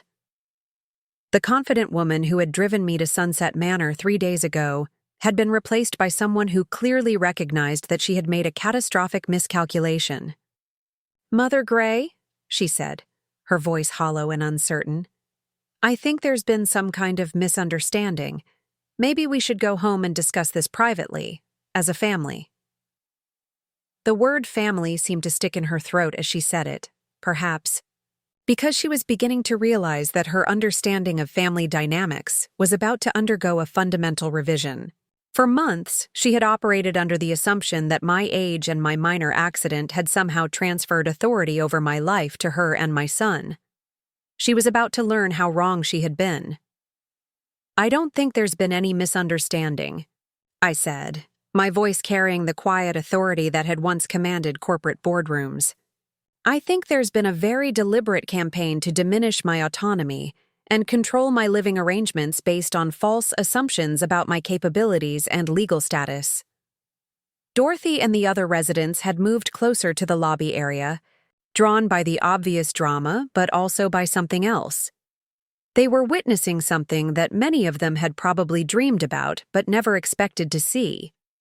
An elderly person standing up to family members who had assumed control over their lives, fighting back with knowledge and resources that challenged the entire system of assumptions about aging and independence. "Mrs. Gray?" Dr. Chen interjected, his medical training clearly engaged by the psychological dynamics he was observing. "Are you saying that your placement here was arranged without your informed consent by someone who misrepresented their legal authority?" "That's exactly what I'm saying," I replied. "And furthermore, I'm saying that this facility accepted that placement without proper verification of consent or authorization, which represents a serious violation of patient rights, protocols, The implications of my statement rippled through the assembled group like stones thrown into still water. If what I was alleging was true, then Sunset Manor had not only provided substandard care to their residents, but had also violated fundamental principles of informed consent by accepting placements arranged by family members without proper legal authority. James Rodriguez, the facilities manager, was furiously taking notes on his tablet, clearly recognizing that this revelation added an entirely new dimension to their inspection findings. Sandra Williams was watching Sarah with the sharp attention of someone who had seen family manipulation before and knew how to recognize the signs of systematic deception. "I need to make something very clear to everyone present," I continued, my voice strengthening as I reclaimed the authority that had been mine for decades before Sarah convinced my son to treat me like an incompetent child.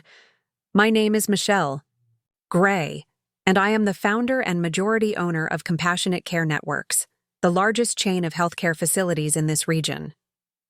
The impact of this revelation was immediate and profound. Rebecca Morrison's eyes widened with recognition as she finally understood who she had been interviewing. The other inspection team members exchanged glances of shock and growing comprehension. Even the staff members of Sunset Manor seemed to understand that something monumentous had just occurred, though they clearly didn't yet grasp the full implications. But it was Sarah's reaction that provided the most dramatic response to my announcement.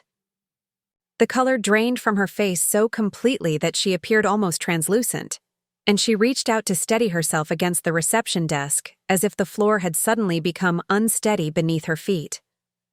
"That's impossible," she whispered, her voice barely audible above the hum of the building's ventilation system. "You're retired. You sold your business years ago. David told me you were just living on your pension and Social Security." The desperation in her voice revealed the depth of her miscalculation. She had built her entire strategy for managing me on the assumption that I was a financially dependent elderly woman with no resources or connections beyond what she and my son chose to provide. The reality that I was actually someone with significant wealth and professional influence was clearly shattering her understanding of our family dynamic. "I never sold my business, Sarah," I said, my voice gentle but implacable. "I stepped back from day-to-day operations several years ago, but I remained the majority owner and chairman of the board. The pension and Social Security you mentioned represent a tiny fraction of my actual income." Rebecca Morrison was staring at me with an expression that combined professional respect with personal admiration. As Director of Quality Assurance for the State Healthcare Evaluation Team, she had undoubtedly heard of Compassionate Care Networks and was well aware of our reputation for maintaining the highest standards of elder care in the industry.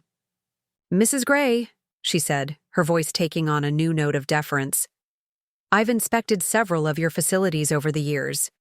They consistently receive the highest ratings for quality of care and patient satisfaction. Your reputation in the industry is extraordinary." The irony of the situation was not lost on any of us.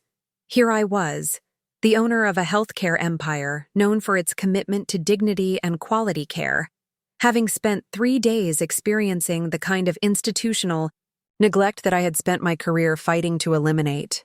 The contrast between the care provided at my own facilities and the treatment I had received at Sunset Manor was a stark reminder of why my work had been so important.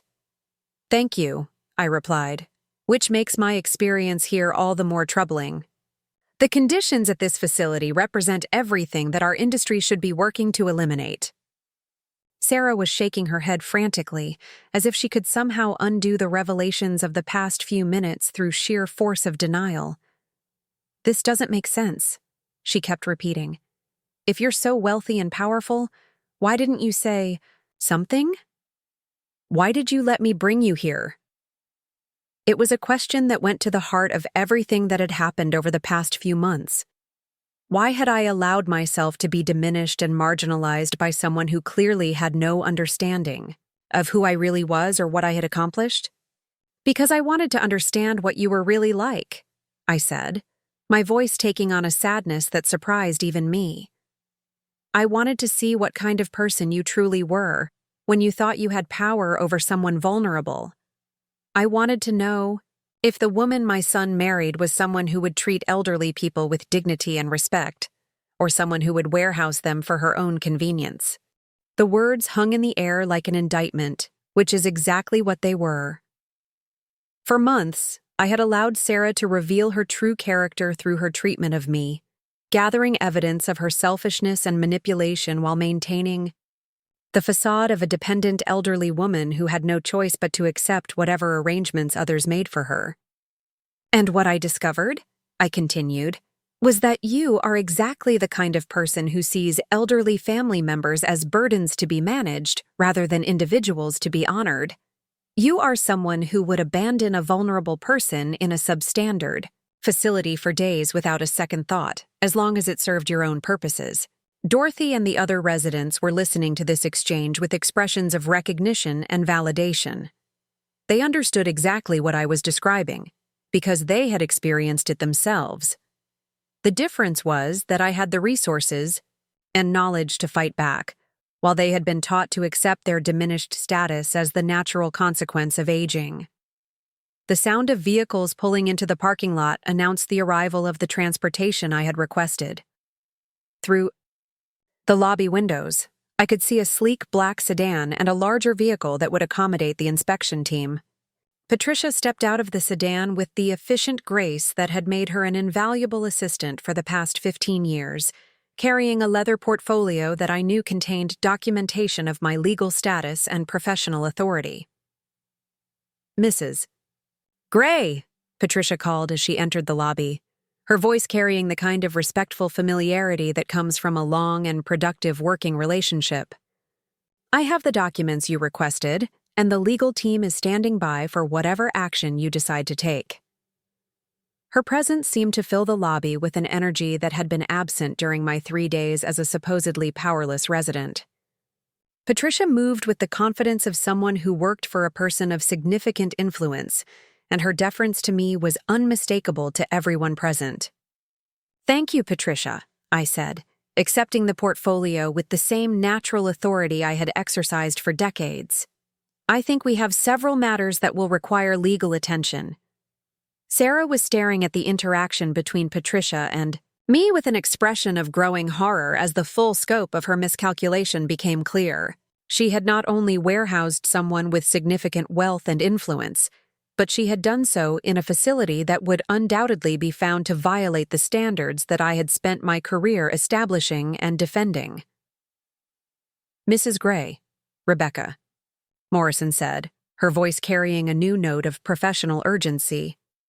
"Given your position in the healthcare industry and your first-hand experience as a resident here, would you be willing to provide a formal statement about the conditions and care practices you observed?" It was exactly the opportunity I had been hoping for, the chance to ensure that the problems at Sunset Manor would be addressed not just through regulatory action, but through the kind of systematic change that could prevent other vulnerable people from experiencing what I had witnessed. "Absolutely," I replied. "But I think we should also discuss the circumstances that allowed this placement to occur without proper verification of consent and authorization. There are systemic issues here that go beyond the problems with this particular facility." James Rodriguez looked up from his tablet, where he had been frantically documenting the developments of the past few minutes. "Mrs. Gray, are you saying that you intend to pursue legal action against the facility for accepting your placement without proper authorization?" It was a complex question that touched on issues of institutional liability, family law, and elder rights. The fact that Sunset Manor had accepted my placement based solely on Sarah's claims of authority represented a serious violation of protocols designed to protect vulnerable adults from exploitation and abuse. "I'm saying that I intend to pursue whatever action is necessary to ensure that facilities like this one implement proper safeguards to protect people who don't have the resources or knowledge to protect themselves," I replied. "Whether that involves legal action, regulatory intervention, or industry-wide policy changes remains to be determined." Patricia had opened her portfolio and was reviewing documents with the practiced efficiency of someone who had supported high-level decision-making for years. "Mrs. Gray," she said, "I have here the current organizational charts showing your position as chairman and majority owner of Compassionate Care Networks, as well as documentation of your legal competency and decision-making authority." She handed the documents to Rebecca Morrison, who reviewed them with the careful attention of someone who understood their significance. The papers confirmed everything I had claimed about my professional status and legal capacity, providing official verification that would be crucial for any subsequent legal or regulatory proceedings. These documents clearly establish Mrs. Gray's competency and her legal right to make her own healthcare decisions, Rebecca said, looking directly at Sarah as she spoke. They also raise serious questions about the circumstances under which she was placed at this facility. Sarah had been backing slowly toward the exit during this entire exchange, clearly recognizing that the situation had moved far beyond anything she could control or manage. The confident woman who had driven me to Sunset Manor 3 days ago had been replaced by someone who understood that she had made an enemy of one of the most powerful people in the regional healthcare industry. "I think I should call David," she said weakly, reaching for her phone with hands that were visibly shaking. "He needs to know what's happening." "Yes," I agreed, my voice carrying a note of grim satisfaction. "I think my son does need to know what's been happening. He needs to understand that his wife has been systematically lying to him about my capabilities and circumstances. He needs to know that she abandoned me in a substandard facility for 3 days while she pursued her own agenda." The prospect of explaining this situation to David was clearly terrifying to Sarah, and for good reason. My son was a good man who had been manipulated into believing that warehousing his mother was an act of love rather than convenience. When he learned the truth about what Sarah had done and about the lies she had told to justify it, their marriage would face a reckoning that she was clearly not prepared to handle. "But perhaps," I continued, "before you call David, you should understand the full scope of what you've done and what the consequences are likely to be." I opened Patricia's portfolio and removed a document that I had had prepared months ago, but had hoped never to use. It was a comprehensive analysis of Sarah's financial situation, her spending patterns, and her apparent motivations for wanting to gain control over what she believed to be my limited resources. "This is a financial investigation that I commissioned after I began to suspect that your interest in my living arrangements was motivated by something other than concern for my welfare," I said, handing the document to Sarah with the same calm efficiency I had once used to deliver unwelcome news to underperforming executives. Sarah's hands trembled as she took the document, and her face went through a series of expressions as she scanned its contents. The investigation had revealed not only her substantial credit card debt and her pattern of living beyond her means, but also her apparent expectation that she would eventually inherit control over what she believed to be my estate. "You've been planning this for months, haven't you?" I continued, my voice taking on a note of cold anger that I hadn't allowed myself to express until now. "You convinced David that I was becoming incompetent and dangerous to myself, not because you were concerned about my welfare, but because you wanted to gain control over my assets." The document contained evidence of conversations Sarah had had with financial planners about managing inherited wealth, inquiries she had made about selling my house, and research she had conducted about legal guardianship procedures. It painted a picture of systematic planning to take control of what she believed would be a modest but useful inheritance. "The irony," I said, watching as the full scope of her miscalculation became clear to her, "is that you based your entire strategy on the assumption that I was a financially dependent elderly woman with limited resources. You never bothered to actually investigate my true financial status or professional background." Rebecca Morrison was reading over Sarah's shoulder, her expression growing more serious as she absorbed the implications of what the investigation had revealed. The attempt to gain control over an elderly person's assets through manipulation and deception represented exactly the kind of elder abuse that healthcare regulators were trained to identify and combat. "Mrs. Gray," Rebecca said, her voice taking on the formal tone she used when discussing regulatory violations. "This documentation suggests a pattern of attempted financial exploitation that we're obligated to report to the appropriate authorities." It was exactly the outcome I had been working toward, the moment when Sarah's actions would face official scrutiny and legal consequences. But it was also a moment that carried personal sadness, because it meant acknowledging that the woman my son had married was someone capable of calculated cruelty toward vulnerable people.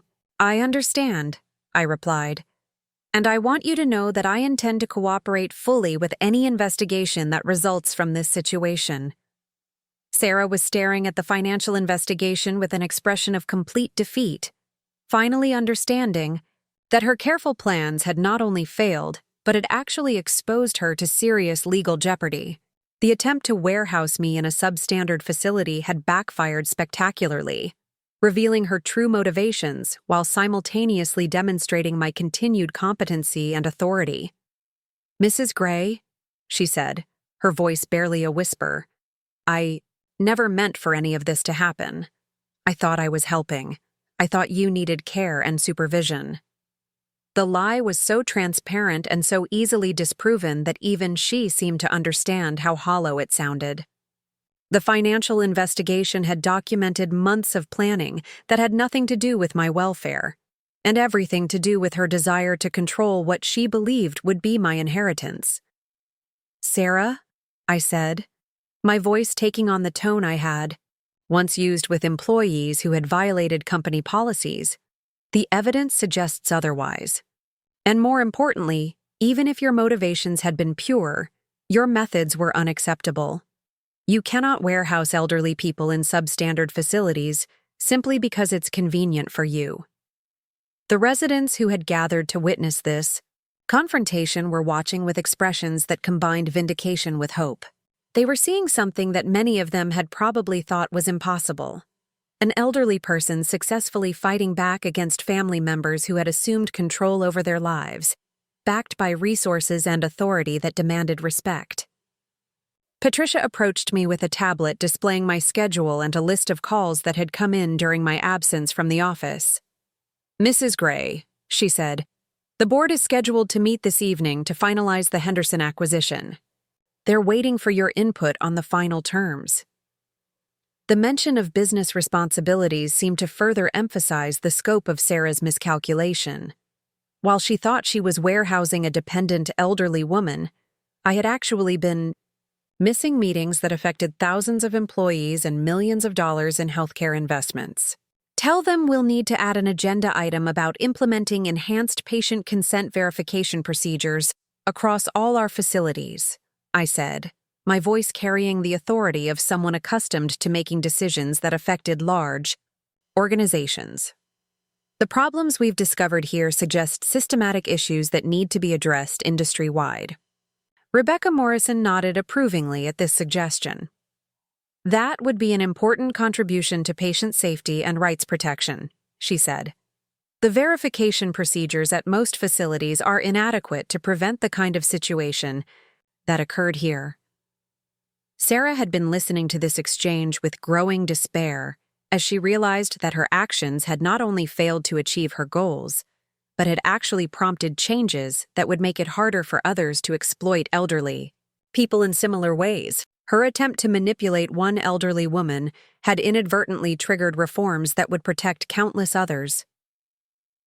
"Mrs. Gray," Dorothy said, approaching me with the kind of hope I hadn't seen in her eyes during my 3 days at Sunset Manor, "does this mean that things might actually change for those of us who are stuck in places like this?" It was the question that went to the heart of everything I had learned during my time at Sunset Manor.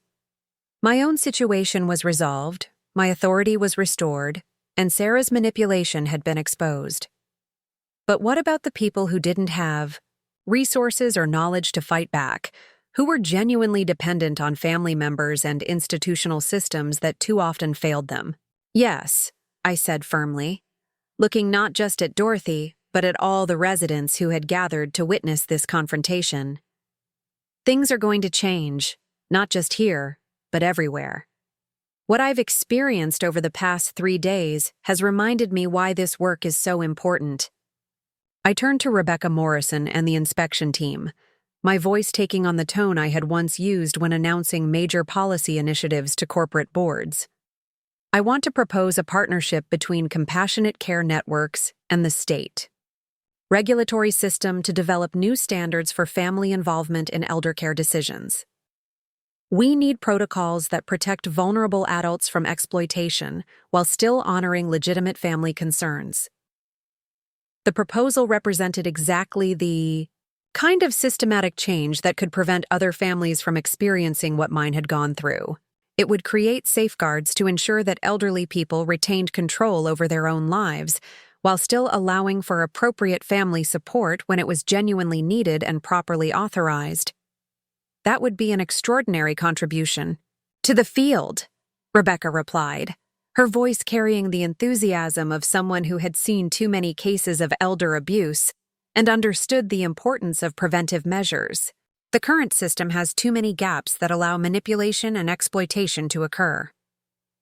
Patricia had been quietly coordinating with the driver who would transport the inspection team back to their offices, where they would begin the process of documenting their findings and initiating regulatory action against Sunset Manor.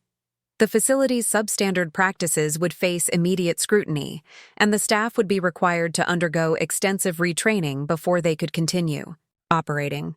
Mrs. Gray, James Rodriguez said, consulting his tablet one final time, we'll need your formal statement about the conditions you observed here, as well as your recommendations for corrective action.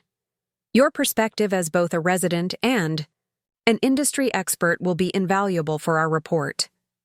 Of course, I replied.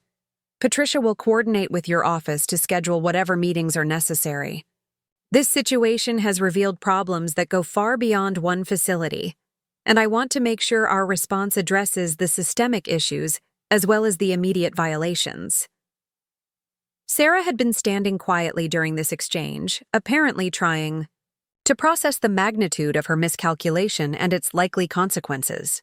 When she finally spoke, her voice carried a desperation that suggested she was beginning to understand that her relationship with my son might not survive the revelation of what she had done. Mrs. Gray, she said, what do I tell David? How do I explain this to him? It was a question that revealed the depth of her panic about facing my son with the truth about her manipulation and deception. David was a good man who believed in treating people with dignity and respect, and learning that his wife had systematically violated those principles with his own mother would challenge everything he thought he knew about their relationship. You tell him the truth, I said simply. You tell him that you lied about my competency and my capabilities because you wanted to control what you believed would be my inheritance. You tell him that you abandoned me in a substandard facility for 3 days while you pursued your own agenda. And you tell him that your actions have exposed you to serious legal consequences for attempted financial exploitation of a vulnerable adult. The words hit Sarah like physical blows, and she seemed to shrink into herself as she absorbed their implications. The comfortable life she had built based on deception and manipulation was crumbling around her, and there was nothing she could do to stop it. But perhaps, I continued, my voice softening slightly, you should also tell him that this experience has taught me something important about the need to communicate more clearly with family members about my circumstances and capabilities. I bear some responsibility for allowing misunderstandings to persist for so long. It was a generous concession, more than Sarah deserved given her calculated cruelty, but one that reflected my understanding that family relationships are complex and that my own withdrawal from active involvement in my son's life had contributed to the situation that allowed Sarah's manipulation to succeed. The sedan and the inspection team's vehicle were waiting outside, their engines running as Patricia coordinated the logistics of returning everyone to their respective offices and responsibilities. The 3 days I had spent at Sunset Manor were finally coming to an end, but the impact of those days would extend far beyond my personal situation. Mrs. Gray, Rebecca Morrison said, extending her hand with the kind of professional respect that I hadn't experienced in months. "It's been an honor to work with you on this situation. Your courage in experiencing these conditions firsthand, and your commitment to systematic change will benefit countless vulnerable adults." "Thank you," I replied, accepting her handshake with the same authority I had once used to conclude important business negotiations. I look forward to our continued collaboration on these issues. As I prepared to leave Sunset Manor for the final time, I took one last look around the lobby where I had spent the most educational 3 days of my recent life. The experience had reminded me of who I really was and what I was capable of achieving when I refused to accept limitations that others tried to impose on me. Dorothy and the other residents had gathered to see me off, their faces showing a mixture of hope and determination that hadn't been there when I first arrived. They understood that my departure represented more than one person escaping from an unacceptable situation. It represented the beginning of changes that would improve conditions for everyone who found themselves dependent on institutional care. "Thank you," Dorothy said simply, her voice carrying emotions too complex for elaborate expression. "Thank you for not just accepting what they tried to do to you." "Thank you for reminding me that fighting back is always possible," I replied, "no matter how powerless others try to make you feel." Patricia held the sedan door open as I prepared to return to the world of boardrooms and business decisions that I had never really left, despite Sarah's attempts to convince everyone otherwise.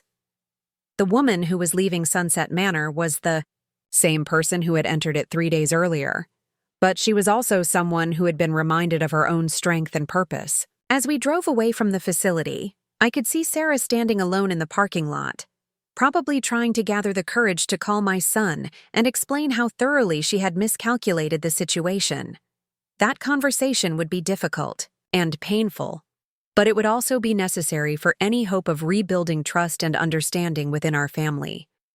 The investigation, the regulatory action, and the legal consequences that would follow from this situation would serve as warnings to others who might be tempted to exploit vulnerable elderly people, but more importantly, the systematic changes that would result from this experience would create protections for people who didn't have the resources or knowledge to protect themselves. My phone buzzed with messages from board members and business associates who had been waiting for my return to active involvement in company affairs. The Henderson acquisition was still pending, the quality improvement initiatives needed my approval, and there were dozens of decisions waiting for the kind of leadership that only comes from understanding both the business realities and the human consequences of healthcare administration. But there were also messages from advocacy groups and regulatory agencies who had heard about the situation at Sunset Manor and wanted to discuss broader reforms to protect vulnerable adults from exploitation and abuse. The experience that Sarah had intended to diminish me had actually amplified my voice and expanded my influence in ways she could never have imagined. The car pulled into the parking lot of the Compassionate Care Network's headquarters, a building I had designed to reflect the values of dignity and respect that should characterize all healthcare facilities. As I walked through the lobby where my portrait hung among those of other industry leaders, I felt the satisfaction that comes from knowing that power used responsibly can create meaningful change in the world. Patricia was already coordinating meetings and conference calls that would address the immediate regulatory issues raised by the inspection, while also beginning the longer-term work of developing new industry standards that would prevent other families from experiencing what mine had endured. The past 3 days had been among the most challenging of my life, but they had also been among the most important. They had reminded me that the work I had devoted my career to was far from finished, that there were still vulnerable people who needed advocates and still systems that needed reform. As I settled into my office chair and began reviewing the documents that had accumulated during my absence, I reflected on the lessons that this experience had taught me about aging, family, and the importance of never accepting limitations that others try to impose based on assumptions about what elderly people are capable of achieving. Sarah had thought she could warehouse me safely out of the way while she pursued her own agenda.